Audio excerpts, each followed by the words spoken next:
Welcome back.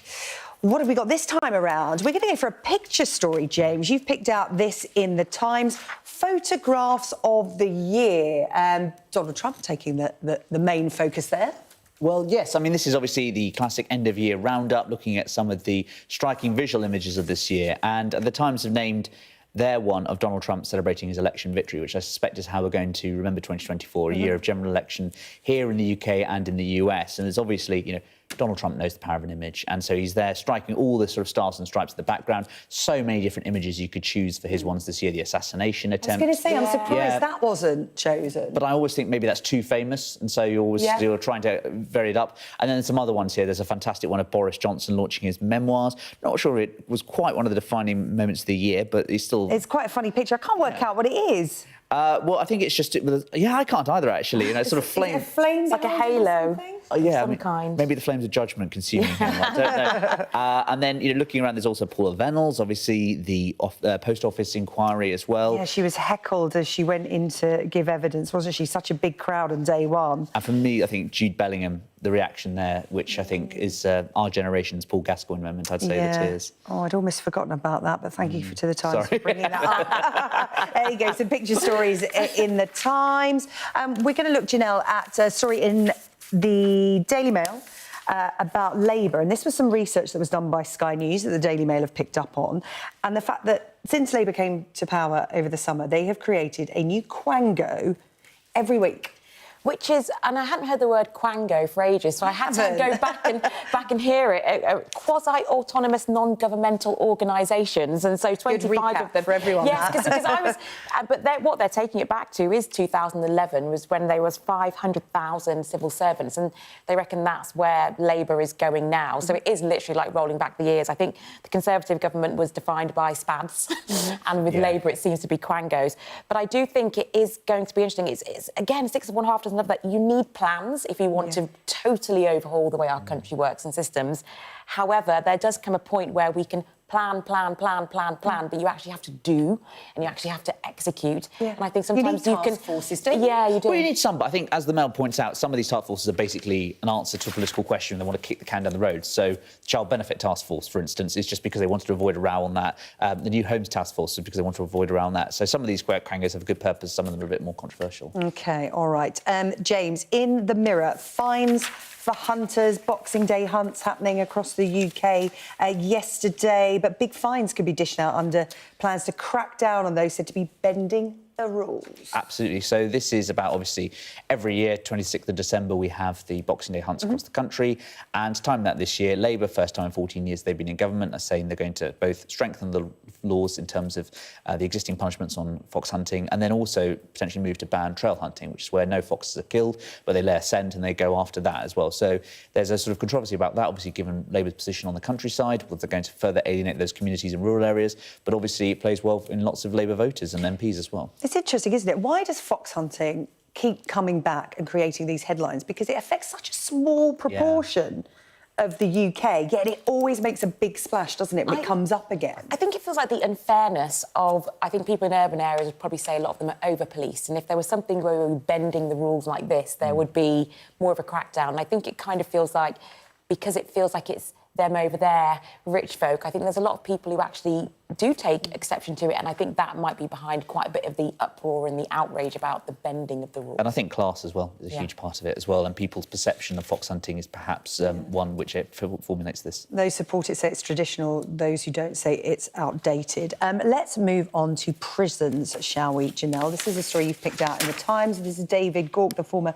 Conservative Justice Secretary, urging a bit of a change in tack to try and solve the crisis. Prisons overcrowded at breaking point. So he's looking at Spain, and what they do is they have more open prisons where people go out to work and go out to study, and then they come back to prison to sleep at night. And so he's saying that this is a solution to our overcrowding, but also to the cost, because it costs £51,000 a year for an average inmate. In an open prison, it costs £27,000 a year, which is obviously quite a big saving.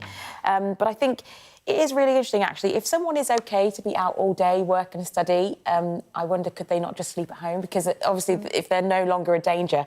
But what he's saying, and it's such a small percentage, 6% of the prison population, so it's actually not going to do a big amount. It's not only going to touch the sides in terms of how many people are in prison.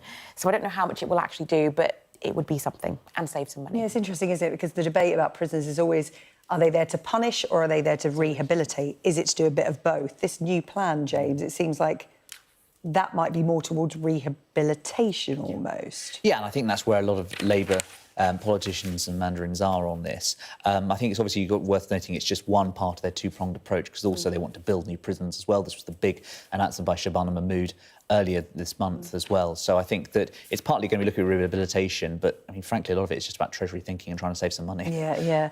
Let's talk about this story in the Express, James. Is there nothing Ozempic can't do? So Other brands are available, of course. Sort of product placement, yeah. Look, I mean, this is about basically the side effects of what Ozempic can do and weight loss drugs. And the key point they're making is that, am I going to pronounce this right? Semaglutide. And basically, well done. I totally skipped hope that was over that okay. one. And basically, as well as obviously losing weight, it's anti-inflammatory, which of course means that it can have an impact on Alzheimer's as well. And it's basically talking about the sort of different medical uses, can help kidney disease, heart disease, etc. And so scientists suggest that by the end of 2025, we're going to be able to see the impact on treatment in Alzheimer's. Well, Alzheimer's, you know, one of the biggest causes of death in the UK. More research and more treatment needs to be done in this area. So that would be very welcome news for those affected by such a cruel, hideous disease. I want to talk about Boxing Day sales now. Janelle, have you dipped your toe in the water yet? I mean, I went out yesterday and Bond Street, Oxford Circus were absolutely heaving, but people aren't spending money. I think the bit of window cafes and shopping. the window shopping, and I must admit, I was not shopping either. I didn't step into a shop yesterday.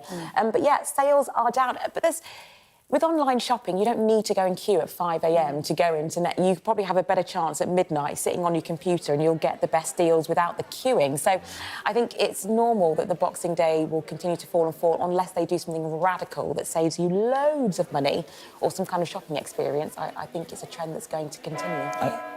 I also wonder, where Boxing Day sales perhaps less kind of significant now. You've got Sorry, that bell is tolling for the shoppers to go in, not for you guys. Totally by surprise. I was like, where's that coming from? Yeah, we're done here. Which I thought, you know, you had the American-style sales at Black Friday, and, you know, the kind of online... It means the significance of Boxing Day gets watered down, I think, a little bit before the January sales as well, because there's always sales on. Well, any savvy shopper or any consumer expert that we have here on Sky News will say to you, look, you rarely have to pay full price for anything. There's always a discount code available if you search online. There are even apps you can go on now that track the price of something throughout the year, so you know when is a good time to buy it. So it feels like Boxing Day sales is a bit of an outdated tradition. I think it's a nostalgia thing at this point that that's something that desperate we were used to. When we had to get family and cash for a present. I can't tell you the last time I had cash in my hand as a gift to go and spend in the shop. So yeah, different time. Or as you get to pre-teens, we've got a pre-teen in our house. Cash is king, and gift vouchers. There's plenty of those knocking around at Christmas.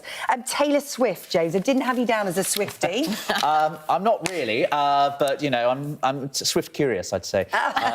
This is basically about how the world's most popular, you know, pop star is basically going to be reinvent herself, sort of a Doctor Who style, shaking off her era's identity tour. Obviously, that was the big musical tour of this year. I think made $1 billion plus in terms of revenue, and it's talking about her, you know, going through her latest transformation, as it were, and looking at how she can sort of maximise her gains in 2025. She's going into another new era. I mean, you know, we've all said that none of us are Swifties, but, you know, there's something to be celebrated there, isn't there, Janelle, about Taylor Swift and just, you know, as a woman, the impact she has on popular culture. The impact that she has on popular culture, her tours. I mean, I'm not one, but you can see it on Instagram. Anytime you go onto Instagram when her tour was on, We are Swifties. We are Swifties. We're not Swift curious. Let's just admit it. Right, we'll see you after the break.